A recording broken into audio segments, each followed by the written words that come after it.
যোগেশচন্দ্র ল কলেজে সরস্বতী পুজোকে কেন্দ্র করে তুলকালাম। শিক্ষামন্ত্রী ব্রাত্য বসু উপস্থিত হতেই ছাত্রছাত্রীদের স্লোগান উই ওয়ান্ট জাস্টিস।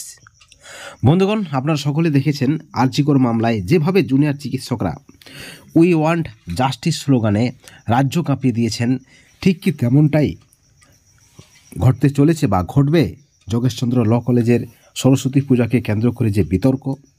অনেকেই ভেবেছিলেন হয়তো কিছু একটা হবে, তুলকালাম পরিস্থিতি, একেবারে ধুন্ধুমার পরিস্থিতি শিক্ষামন্ত্রী উপস্থিত হতেই। কিন্তু আসলে সব কিছুই এই মুহূর্তে ঠিকঠাক রয়েছে, পরিস্থিতি নিয়ন্ত্রণে। কারণ আপনারা জানেন সেখানে পুলিশের নজরদারিতে সরস্বতী পূজা হচ্ছে। যোগেশচন্দ্র কলেজের ল কলেজের এই যে সরস্বতী পূজা নিয়ে যে বিতর্ক, সেই বিতর্কে হাইকোর্টে মামলা হয়। অবশেষে হাইকোর্টের যে নির্দেশ, কলকাতা পুলিশের যুগ্ম কমিশনার অজয় প্রসাদ এই পুজোর নজরদারিতে রয়েছে। সেখানে হাইকোর্টের পরিষ্কার নির্দেশ যে যুগ্ম কমিশনার পদমর্যাদার কোনো আধিকারিকের নজরদারিতে যোগেশচন্দ্র ল কলেজে সরস্বতী পুজো হবে, এবং তেমনটাই হচ্ছে।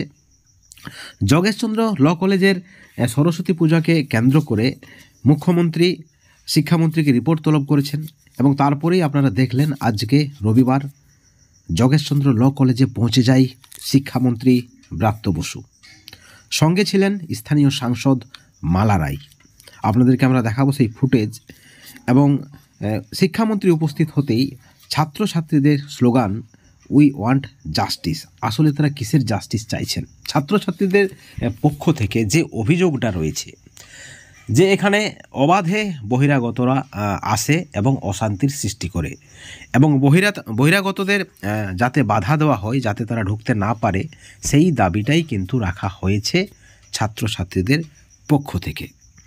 হাইকোর্টের কড়া নির্দেশ, পুলিশের নজরদারিতে যোগেশচন্দ্র ল কলেজে সরস্বতী পুজো, এবং আইডেন্টি কার্ড দেখে নাকি ছাত্রছাত্রীদের এন্ট্রি দেওয়া হচ্ছে। কিন্তু অপরদিকে ছাত্রছাত্রীদের অভিযোগ যে বহিরাগতরা এখনও আসছে। শিক্ষামন্ত্রীকে দেখা মাত্রই তারা স্লোগান তোলে উই ওয়ান্ট জাস্টিস। সেখানে শিক্ষামন্ত্রী ব্রাত্য বসু তাদেরকে জানায় যে আপনারা শুনুন, বা ওরা শুনতে চাইছে না, অর্থাৎ ছাত্রছাত্রীরা নাকি শুনতে চাইছে না, যেমনটা শিক্ষামন্ত্রীর বক্তব্য। একই সঙ্গে তিনি একটা কটাক্ষ করেন ছাত্রছাত্রীদের চিৎকার দেখে, গোলমাল দেখে। তিনি বলেন ছাত্রছাত্রীরা হয়তো ফুটেজ চাইছে, সাংবাদিক বন্ধুরা যারা ছিলেন তাদেরকে বললেন ভালো করে এদের ফুটেজ নাও। একই সঙ্গে তিনি বলেন আজকে দাবি দেওয়ার কোনো দিন নয়, আজকে সরস্বতী পুজোর দিন। যদি কোনো সমস্যা থাকে, যদি কোনো দাবি দেওয়া থাকে, তাহলে অবশ্যই প্রিন্সিপালকে জানান, আমরা সেই সমস্যার সমাধান করব, এমনটাও কিন্তু প্রতিশ্রুতি দিলেন শিক্ষামন্ত্রী ব্রাত্য বসু। অবশেষে ছাত্রছাত্রীদের পক্ষ থেকে জানানো হয় তারা কথা বলতে চাই। 4 জনকে অ্যালাউ করা হয় প্রিন্সিপালের রুমে গিয়ে, তাদের সাথে আলোচনা করা হয়, তাদের যে অভিযোগ থাকছে, তাদের যে দাবি থাকছে সেই বিষয়ে বৈঠকের জন্য। অবশেষে এই মুহূর্তে পরিস্থিতি নিয়ন্ত্রণে, কড়া পাহারায় চলছে পুজো, পুলিশের নজরদারিতে চলছে পুজো, হাইকোর্টের নির্দেশে চলছে পুজো। কিন্তু চরমভাবে কটাক্ষ বিরোধীদের। কি অবস্থা, রাজ্যের কি অবস্থা, পুজোতেও হস্তক্ষেপ করতে হচ্ছে পুলিশকে। এই পরিস্থিতির জন্য দায়ী সরকার, যেমনটা কটাক্ষ বিজেপির। বন্ধুগণ, এই ভিডিওর পরিপ্রেক্ষিতে আপনাদের মতামত কি, আপনাদের প্রতিক্রিয়া কি?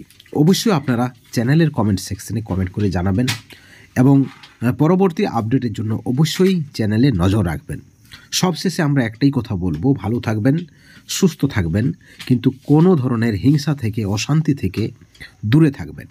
Thank you so much.